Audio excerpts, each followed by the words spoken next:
Morning, everyone. Welcome to the Wealthy Retailer Podcast. Here we are for the week of November 5th. Just starting to get light now after switching the clocks back this weekend. Rob, how are you doing this morning? I'm halves today, Dan. I've had two experiences thus far. I hit the coffee drive-through. They asked me for a loyalty card. I didn't have it, and they said, "Well, have a free coffee anyways." I'm like, "Oh, this is going to be a good day."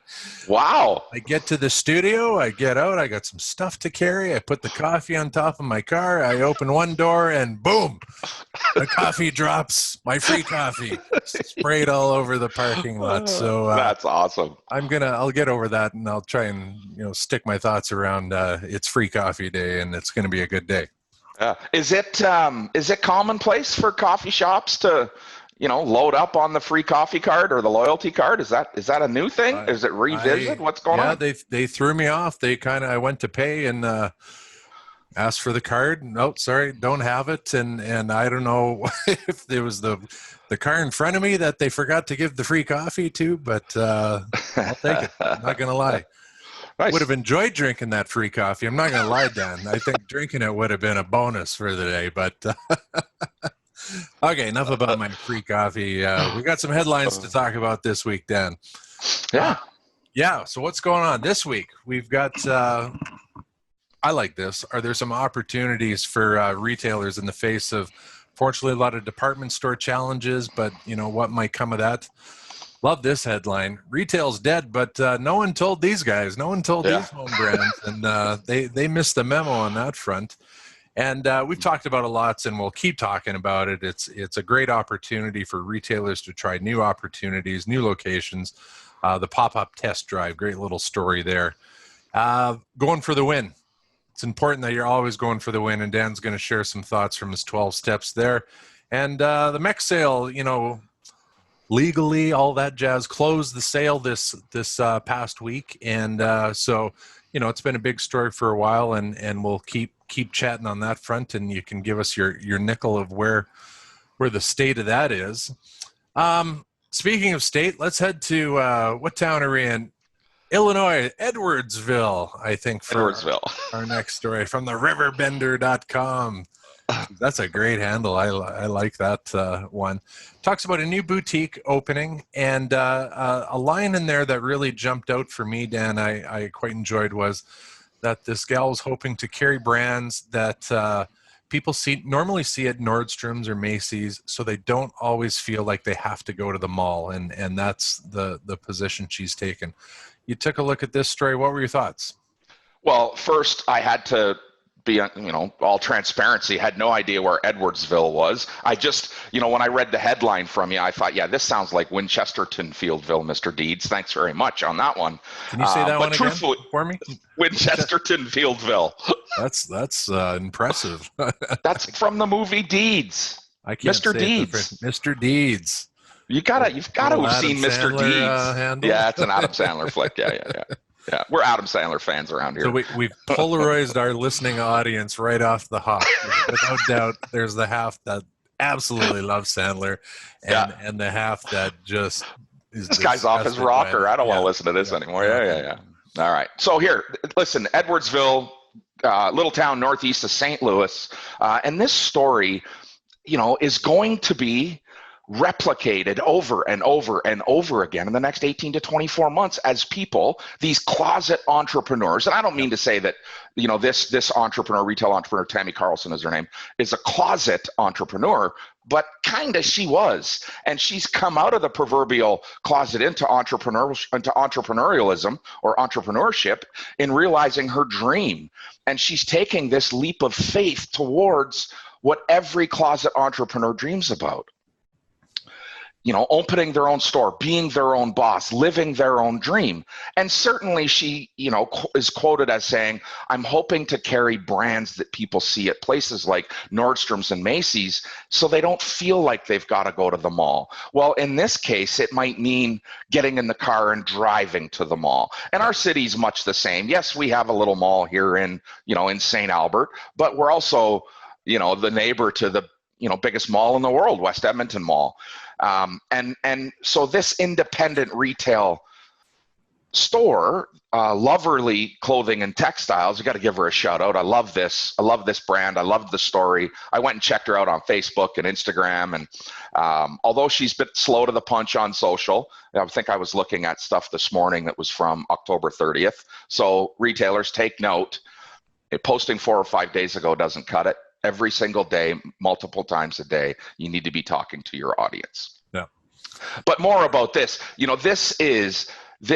This retailer, again, her name's Tammy Carlson, deciding to open a store in her hometown where she will undoubtedly play a significant part in shaping, that community's future. That is part of what we want to see in independent retail. And when you look across our city, and there will be many new entrepreneurial businesses open up as we move through evolution. And I'm not calling this a pandemic anymore. I don't give a shit what they want to call it, mass media or not. This is just evolution, forced evolution. We're evolving, we're changing, we're adapting. We are never going back to the way things were. We are reshaping how we will, engage our audience in that commerce world. And I love that she went back to her hometown, and she's going to make a difference.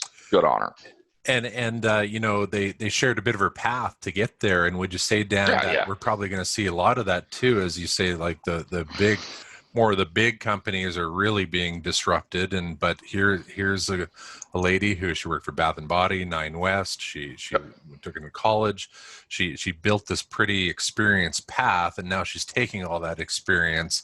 And what does she do with it? She goes, independent retail boutique, and now I'm gonna really shine with it, and probably gonna see more and more of that as time progresses. That's far too few retail entrepreneurs launch from a place of experience and knowledge. They launch from a place of passion, and they stutter step, and they tread water, they spin their tires. And this is probably a great example of someone who's going to hit the ground running. She's going to take what she learned in the big world and apply it to independent retail. Things like inventory planning. Bath and Body is a fabulous company at planning their merchandise forward, forecasting revenue. And we see that over and over again in their stores. She's going to learn from that, and she has learned from that.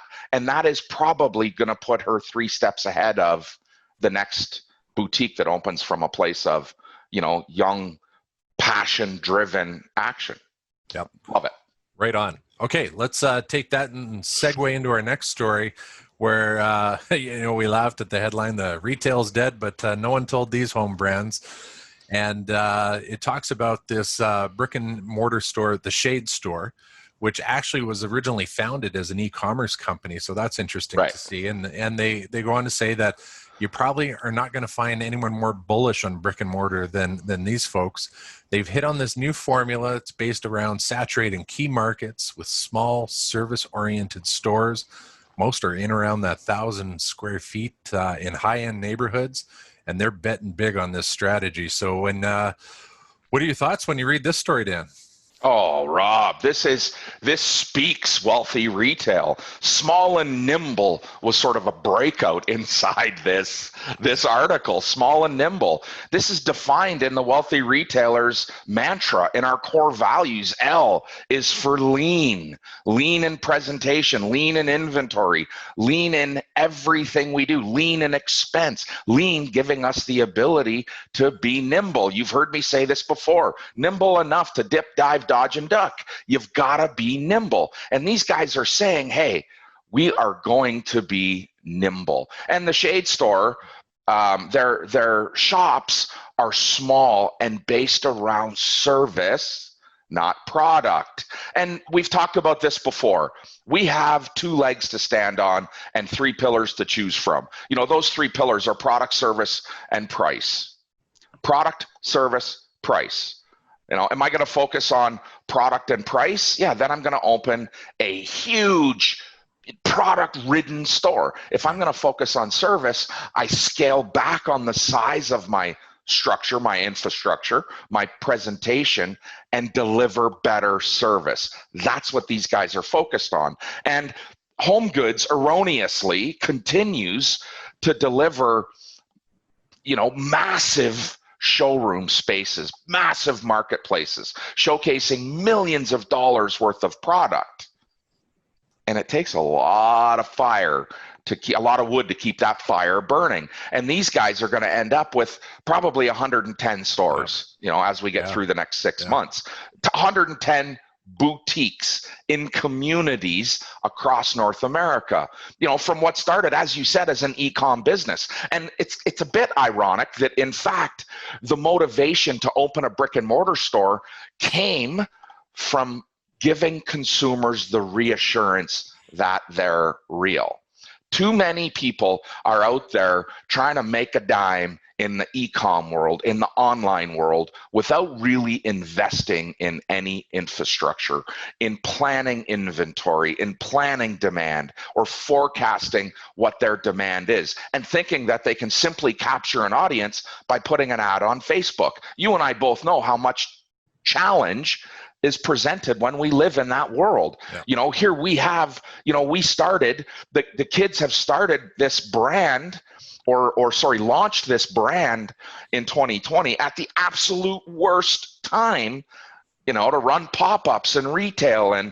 But hey, they're doing their thing. And we know how hard it is to drive traffic to our store and to get people to click and buy, because they don't know what's real. There's way too much fraud out there. And the shade 100%. Spot, here these guys are saying brick and mortar is a way for us to capture real audience. It is a medium in marketing. It's giving us a sense of realism in those communities that we want to be in. And they're going to target communities, that are affluent, that are going to continue. And I think I wrote this down so that I made sure I said, if you're a home goods retailer, for all of those friends, the people that we love in the home goods world right now, brace yourself. This ride is only beginning. As we continue to evolve through this next 18 to 24 months, more and more time, i.e. money, will be invested in adapting our homes to be a better representation of who we are, of our personality.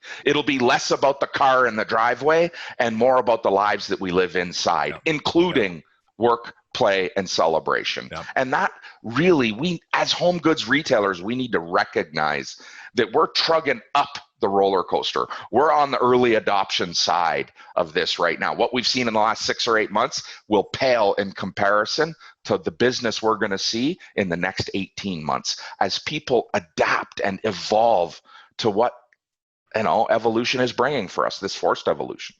I look at this story and I think about, you said the 100,000 square foot home store versus the 1,000 square foot store. And what goes through my head quick is the front door is the same size on both of them.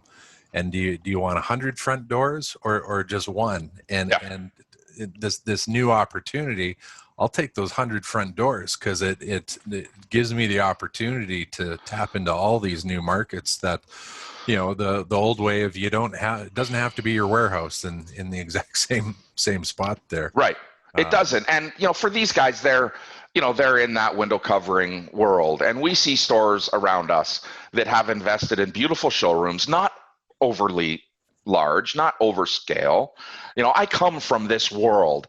I come from the power of the 50,000 square feet or, that 25,000 square foot sensory driven environment that we try to replicate rooms in your home to get you to buy our goods. I come from that place. And if I could go back in time, if I could turn the clock back 20 years and go back to, putting the shovel in the ground, I would have said to my partner in crime, Stan, the Stan and Dan show would have been all about, let's open 1,500 square foot stores and showcase only the best of the best. Our big, massive stores, while beautiful, man, they took a lot of gas to keep running, which eventually creates what you're seeing in today's retail world. The bigger they are, the quicker they're falling. Right on. If I went back in time, I just would have bought the Sports Almanac book like Marty McFly did. Nice work. Marty didn't buy it, did he? Was Marty bought it? No. No, he tried to buy it. And go ahead. Tell me the guy's name. Doc Brown took it away from him, threw it away. And who picked it up? Grandpa Biff Tannen, picked it up out of the garbage, stole the time machine, went back to the future, gave it to himself, young Biff, and ruin the world. Hey, this works for us 40 and 50-year-olds, but when we throw out a Back to the Future joke, my 25-year-old kids look at me like I got 3 heads. They don't get it. They're missing out. Well, we talk about, starting new brick and mortar is the story, the first one we had. And folks, if you're in that position where, you've been contemplating, what does that plan look like? How's that going to come together? You want to touch base with the folks from Canadian Retail Solutions. Let them help you find your cutting edge retail solution today. Visit retailbycrs.com. Get in touch with them because they've got just up to the minute, the latest point of sale software to merchandise intelligence, open to buy plans, and more. They are here to help.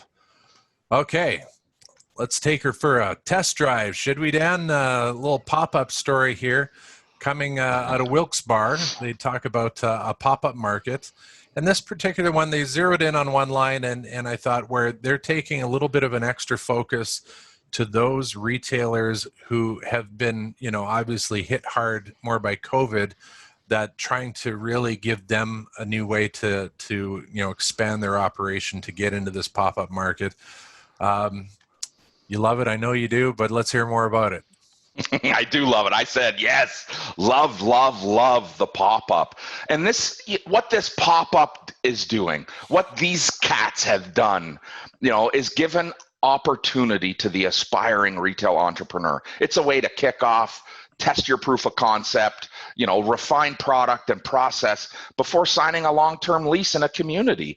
And we will continue to see more and more of this model adopted across the country as economic development bodies inside our cities recognize we need to push to revive our local economy, and we may in fact need to assist our landlords and building owners and our vacancy rates. I mean, there's lots of city-owned property that will sit vacant here as the city adapts to a new world and looks to, spin off some of that excess space that they have, and pop-up's a great way to do it.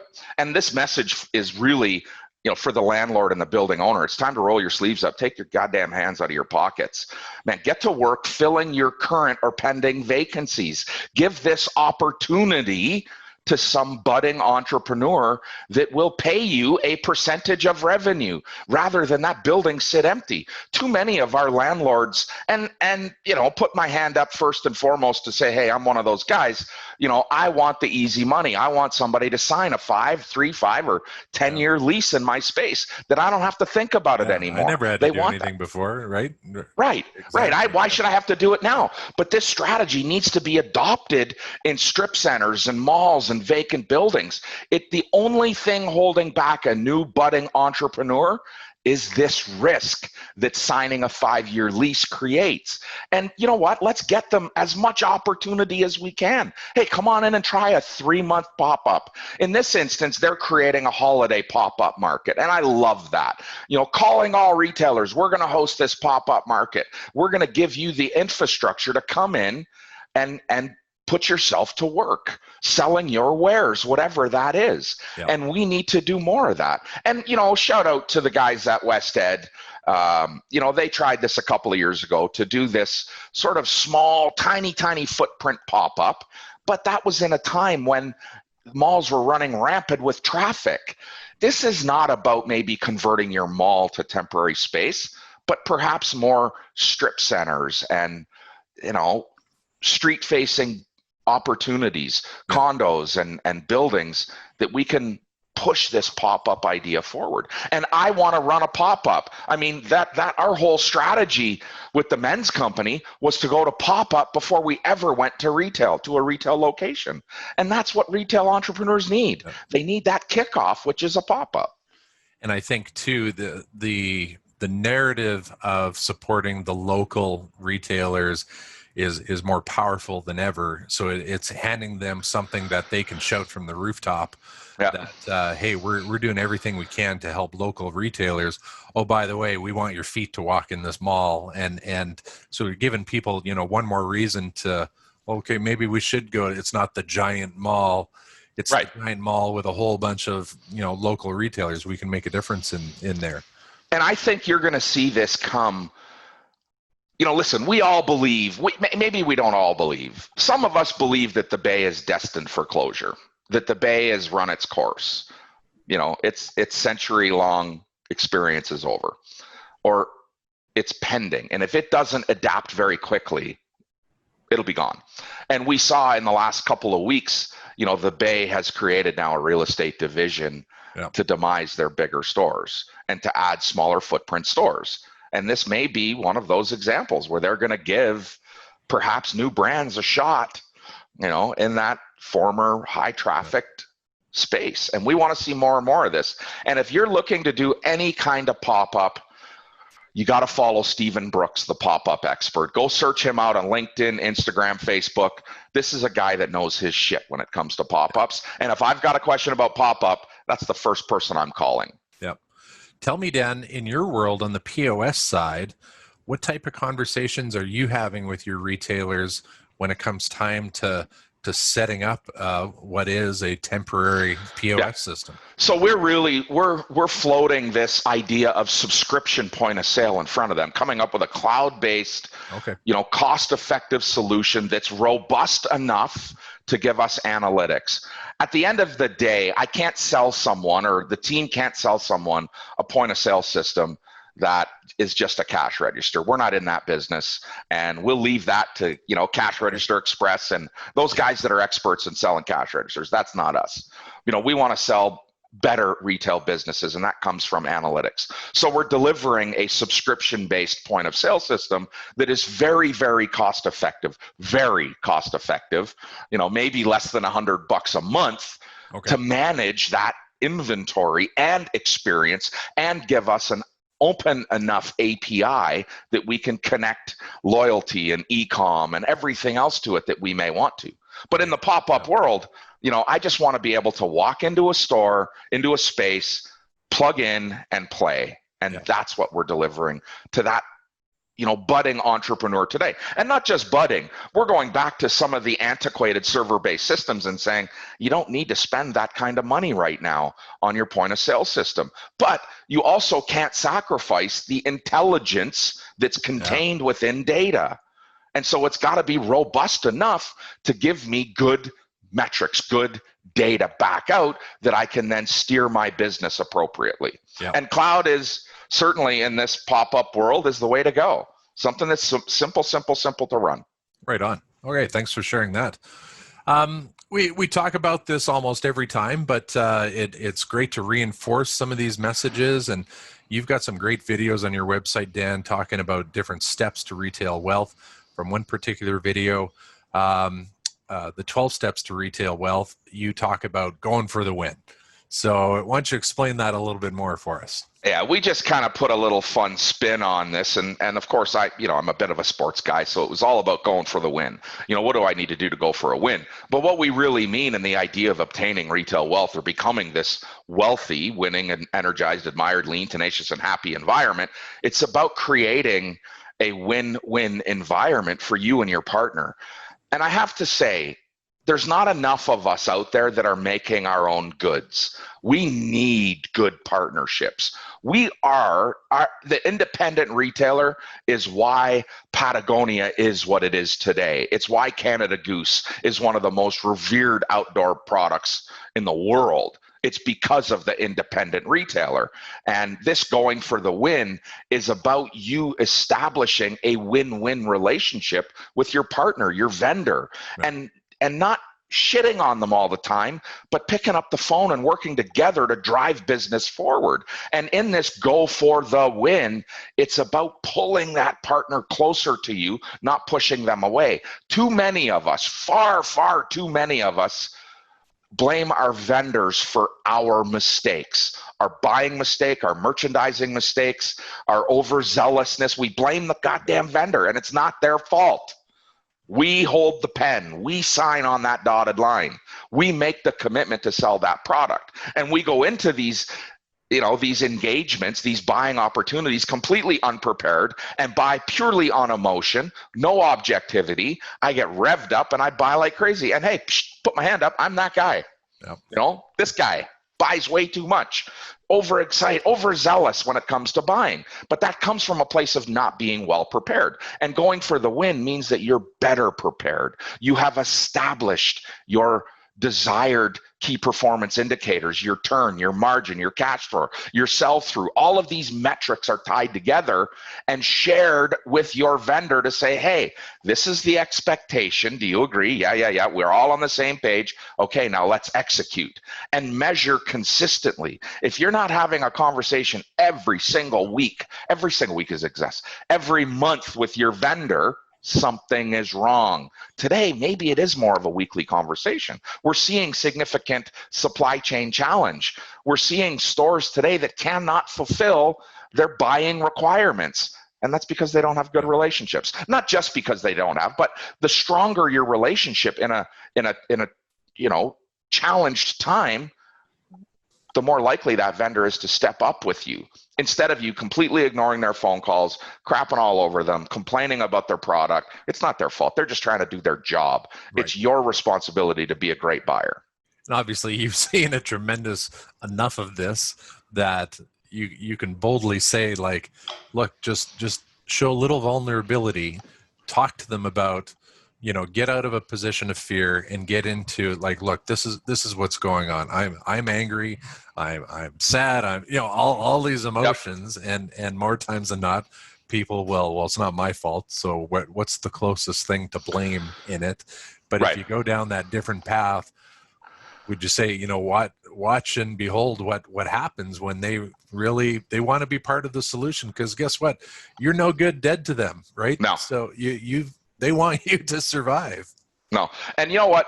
You've had Scott Smith has been on our podcast. He's hosted this podcast a couple of times. He's the best host we ever had. He's the best host, absolute best host we've ever had. And one of the things that I learned from Scott is the appreciation for our partners. That man has such a well-defined love for his vendor and the vendor relationships that he's fostered for many, many years in retail and in coaching retail. And one of the greatest things, I think I go back to conversations with Scott and I in the early days of Scott and I getting together. It was, his love for vendors. And I was maybe on the other side of the fence. I didn't have that immense love for my vendor. I didn't see them as truly a partner, but rather a vehicle for me to accomplish what I needed to accomplish. And boy, oh boy, the better partners we are to them and they are to us, the easier it is to work through challenging times. And not just challenging times, but the times that deliver great opportunity. Right. Yep.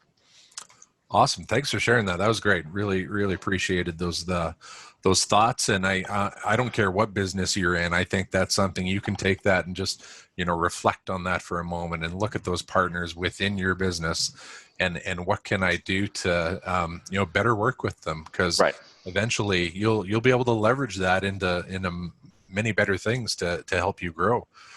Okay, our last headline this week, it's an old headline, but talking about the MEC sale, Kingswood Capital Management completed the acquisition. What's your thoughts on this whole story as it's cruised along here? It's far from told. They've tapped Kingswood. Kingswood's a private equity firm. They've got 3 or 4 other retail operations, but they've tapped former grocery guy Eric Kloss. Eric Kloss comes from, Save Plus or something like that in grocery. Not my world. I'm sorry, I can't think of. But they've tapped this Eric Kloss to lead the go forward for MEC, and they're reportedly going to hold on to 21 stores, meaning they're only going to let one go with plans to hire back 85% of their employees. Great. Good on them. I love that that's their presentation today. But I'll say this, having spent the better part of the last 30 years in retail, I've never, ever, rarely, I shouldn't say never, ever, I've rarely seen an investment company, private equity investment company, roll in and do a great job of taking a retail operation from bankruptcy to profitable without first burning it to the ground. And I think that that's what we're going to see here. Yeah. I don't think this is going to be any different. I think we're going to see MEC burned right to the ground before they, rise from the ashes. And there's more story to be told with this, with Kingswood, and this company. They have taken on other retail operations. They've got Wave Electronics, 17 locations in the U.S. Avid had 2 locations, Toronto and Calgary, sort of in that home goods world. They've got Auto Anything, that's a completely online or e-com automotive supply company. And I think we're going to have to revisit the new MEC in the coming 6 months and see, what has happened and whether or not they were able to pull, these brands that are very, very cult driven, very connected, the Patagonias and Fjallraven and Rob. I mean, there's just so many of these great brands that are burned in this experience. They've got to be able to rebuild those relationships. And I certainly hope, that that Eric is the guy to do that for them. I don't know. Let's look at this in 6 months and see what really comes of it. Yeah. Because hiring back 85% of my staff in Canada, where, if you look across the country at what's happening right now, Ontario just launched is launching a new 6-tiered plan that does in fact include, more traditional lockdowns that we saw this year. And that can't be healthy for our outdoor business. They're not going to be, in that same position. So let's wait and see what happens in 6 months on this. There's lots more to be told. Yeah. And I think Kingswood, their intentions are pure. They've tapped a retail guy, although, grocery, he's still a retail guy. And I hope he has that ability to rebuild those relationships that I think are maybe a bit damaged right now. Yeah. Well, they talked lots in the past about this purchase being so data driven, right? And I guess we'll find out when the members start getting car flyers in their mail. If you read sort of businesses. Yeah. And if you read sort of the qualifications to be presented to this private equity firm, and first and foremost, it's having data. You got to have data. It's a data-driven purchase. You've got to, have a negative EBITDA, to really get them excited, which means you've got to be near bankrupt. Otherwise, they're not really interested. And that's what a lot of equity firms are all about. Let's take somebody from near ashes and either tear it apart or rebuild it, or tear it apart and then rebuild it, or piecemeal it off. And we'll see what these guys do. Again, they've got a proven success for them. They've got 4 or 5 other retail programs running out there. So let's give them the benefit of the doubt. 100%. Speaking of coming from the ashes, in the newsletter this week, we're going to have a link to another story that I quite enjoyed. There was a big chain that recently went down, and an entrepreneur has stepped up, and it sounds like a pretty good from the ashes story. So we'll have the link in the newsletter. If you haven't done so yet, be sure to head to retailbycrs.com. Sign up for the newsletter. We'll have the links to all the stories we discussed today. In addition, a few more stories just like that from the ashes. One, there's also a story about, I think it'll be good, for retail owners, managers, just ways they can better free up their time in working with their team. There's a good story in there. A story about a collective in Cleveland, about 40 shops who've come together offering a gift certificate sale. That was pretty interesting to read. You'll probably enjoy that. And, we think of, the video surveillance, from a security basis, but there's a good story really talking about, Dan, you talked about analytics and how analytics is really reaching into that surveillance technology, artificial intelligence, and how it's helping retailers now and into the future. So, lots of great stories to check out there. Good one this week. Yeah, really good. Guys, listen, thank you so much for joining us. Truly appreciate it. Leave your comments. Hit up The Wealthy Retailer on your favorite podcast platform. Subscribe, leave a comment, share it, and absolutely head over to retailbycrs.com and sign up for the weekly newsletter. You'll get this podcast plus all the other stories we talk about, and maybe a few other good little nuggets that that we share every single week. So yeah, Rob, great Better week than I thought. I promise to be a bit better next week, but it's built purely on being able to drink my free coffee. Drink your free coffee. I'll even pay for that coffee, but I was lacking a coffee this morning in recording time. Thanks for joining us, everyone. Have a great day. Have an awesome day.